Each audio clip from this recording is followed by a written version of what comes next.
Assalomu alaykum barchaga. Siz yana Temir Arava kanalidasiz. Bugun sizlarga Koreyada ishlab chiqarilgan Kia Carnival High Limousine avtomobilini ko'rsatmoqchimiz. Biz aynan Kia Carnival avtomobiliga oldin ham obzor olganmiz, ya'ni High Limousine bilan oddiysini solishtirganmiz.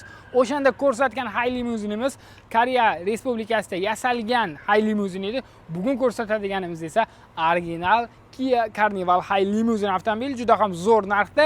Videoni oxirigacha ko'ring, avtomobil haqida to'liq ma'lumot berib o'tamiz. Undan tashqari esa oxirida xarid qilishingiz uchun narxini ham albatta aytib o'tamiz. Ushbu Kia Carnival avtomobili 3 yoki 4-avlod yangilangan Kia Carnival hisoblanadi. Bundan keyin yana restylingi yuz tutdi 2024-yildan. Xuddiki Kia Sorento'ga o'xshash old ko'rinishga ega bo'lgan Kia Carnivallar ham chiqdi, lekin unga nisbatan bu chiroyliroq deb o'ylayman. Shaxsan meni fikrim, endi siz o'zingizning fikringizni izoh qismida yozib ketishingiz mumkin. Avtomobil juda ham chiroyli ko'rinishga ega. Ko'rib turganingizdek qora rangda xrom elementlari ham barcha narsalar o'z o'rnida ishlatib o'tilgan. Undan tashqari parktronik sensorlari old qismda, kunduz yoritish chiroqlarimiz va 2 bo'limga ajratilgan uzoqni hamda yaqinni yoritish chiroqlari ham ushbu avtomobilimizda mavjud va juda ham zo'r yoritadi. Bunga umuman shubha qilmasangiz ham bo'ladi. Avtomobilimizning g'ildiraklari 235 ga 55R19 razmerida juda ham chiroyli disklar bilan jihozlangan va avtomobilda ko'rishingiz mumkin o'zini zavod tomonidan jihozlangan zinalari ham mavjud va eng asosiy narsalardan biri kalitsiz kirish funksiyalari deyarli barcha eshiklarda mavjud. Undan tashqari esa orqa eshiklar to'liqligicha elektron tarzda ochilish hamda elektron tarzda yopilish funksiyasi bilan ham jihozlab o'tilgan. Bu esa avtomobilni qanchalik lyuks klassda, ya'ni qanchalik hashamatli va siz bunda juda ham didi nozik bo'lgan mehmonlarni yoki didi nozik bo'lgan katta lavozimlarda ishlaydigan amaldorlarni ham olib yurishingiz mumkin ekanligini anglatib turadi. Eshiklari ham juda ham katta tarzda ochiladi. Bemalol ichki qismga ham joylashishingiz oson bo'ladi. Mana tom qismidagi nima?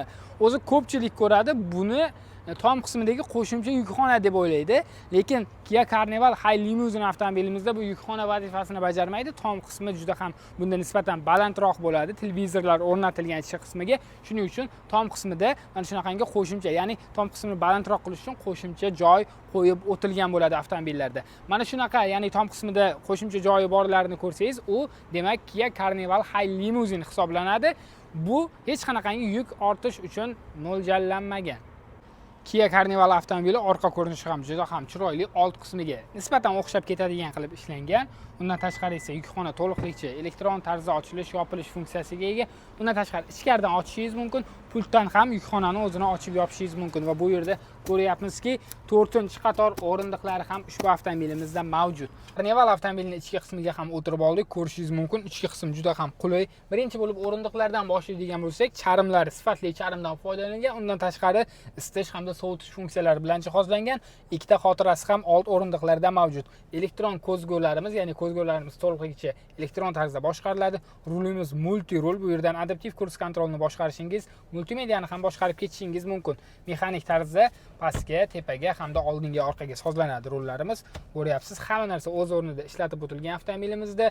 Bu yerda ko'ryapmiz to'liq elektron tarzdagi tabloyimiz. Buni o'zgartirish ham mumkin, ya'ni yurish rejimlarini o'zgartirsangiz mana o'zgaradi. Smart, normal, sport, eco har xil rejimlarda bemalol harakatlantirishingiz mumkin. Head-up displeylar mavjud emas, lekin mana bunaqangi kozirokcha qoldirgan evaziga mana shu tabloni o'zi ham juda ham qulay. Ya'ni to'g'ridan quyosh tushsa, mana shu kozirok sizni quyoshdan saqlab turadi, ya'ni ko'zingizga tushmaydi. Bu yerda esa multimediani boshqarishimiz uchun qo'shimcha displey o'rnatilgan, sensorda boshqariladi. Bu yerdan USB yordamida klip, videolarni ham tomosha qilib ketishingiz mumkin bo'ladi. Start stop tugmamiz bu yerda joylashtirilgan. Ovozni, multimediani ovozini past-baland qilishimiz mumkin. Bu yerda avariyaviy chiroqlar ko'ryapsiz va eng asosiysi 2 zonaga, ya'ni 2 hududga bo'lingan iqlimni nazorat qilish bloki avtomobilimizda mavjud.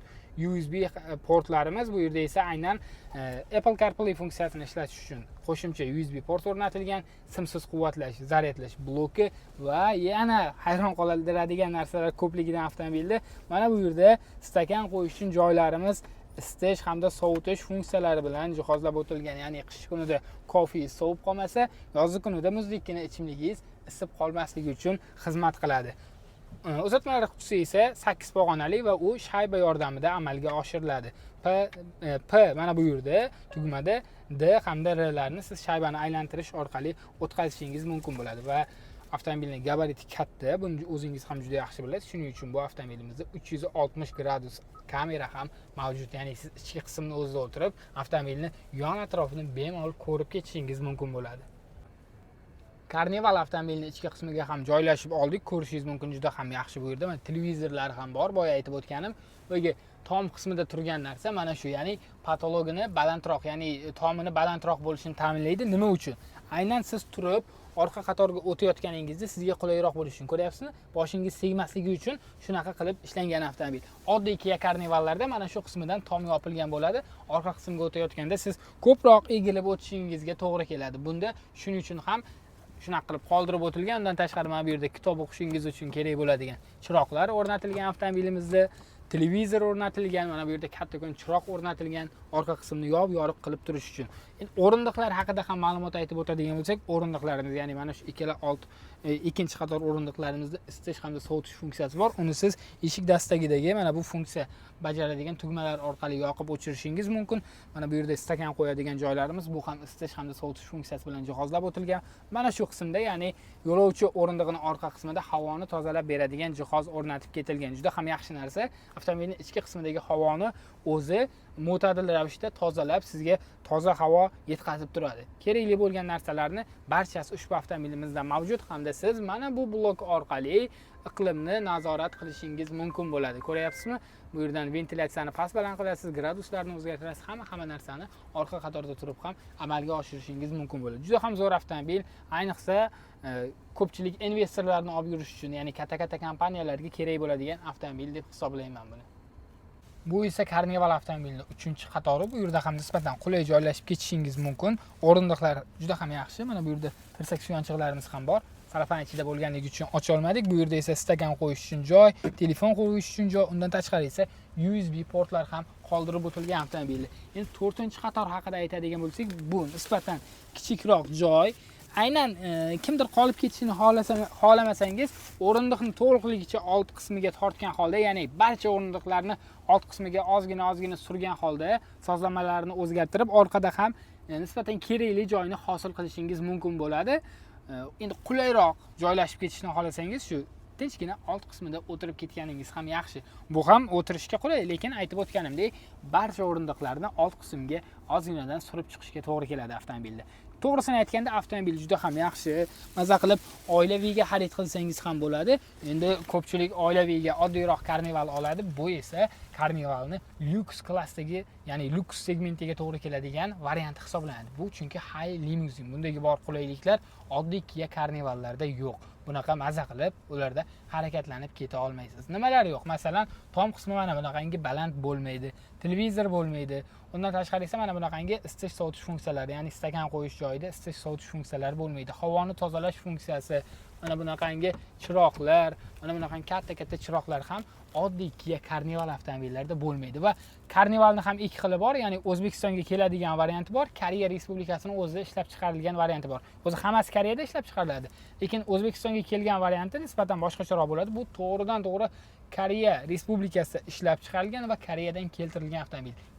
Yangi avtomobil hisoblanadi. Carnival avtomobilimiz 3,5 litrlik V6 shaklida joylashtirilgan turbina dvigatel bilan jihozlangan va u 275 ta ot kuchini beradi. Bu avtomobil eng kam xarj avtomobillardan biri hisoblanadi desam mubolag'a bo'lmaydi, chunki shahar sharoitidagi yoqilg'i sarfi 10 litrgacha tashkil qiladi bu avtomobil. Chunki 9 kishilik avtomobil uchun bunaqangi yoqilg'i sarfi juda ham kam hisoblanadi. Bu avtomobil to'g'ridan-to'g'ri Janubiy Koreya Respublikasidan keltirilgan yangi avtomobil. Ko'rdingiz, ichki qismlarini ham ko'rsatdim. Hali salafanlarigacha olinmagan avtomobil. Narxiga keladigan bo'lsak, 67.900 AQSh dollari deb baholangan avtomobilimiz. Pastdagi raqamlarga aloqaga chiqib yoki Turon avtosaloniga tashrif buyurib ushbu avtomobilni xarid qilishingiz mumkin bo'ladi. Shoshiling, chunki bunaqangi Carnival avtomobillari hozir juda ham kam. OLX'larni qidirsangiz ham topsangiz bir dona topishingiz mumkin, bo'lmasa deyarli hech qayerda yo'q. Shunday ekan, eksklyuziv bo'lgan Carnival avtomobilini xarid qilishga shoshiling. Bu narxi eng oxirgi taqalgan narxi emas. Telefon qilib tilini topib savdolashib, bundan ham arzonroq, ya'ni o'zingizga ma'qulroq bo'lgan, o'zingizga to'g'ri keladigan narxda ham xarid qilishingiz mumkin bo'ladi. Videomiz yoqqan bo'lsa, like bosishni, yaqinlarga ulashib qo'yishni esdan chiqarmang. Kanalga ham obuna bo'lib qo'ying. Bunaqangi videolarni endi ko'proq joylab borishga harakat qilamiz. Keyingi videolarda ko'rishguncha xayr, salomat bo'ling, o'zingizni asrang.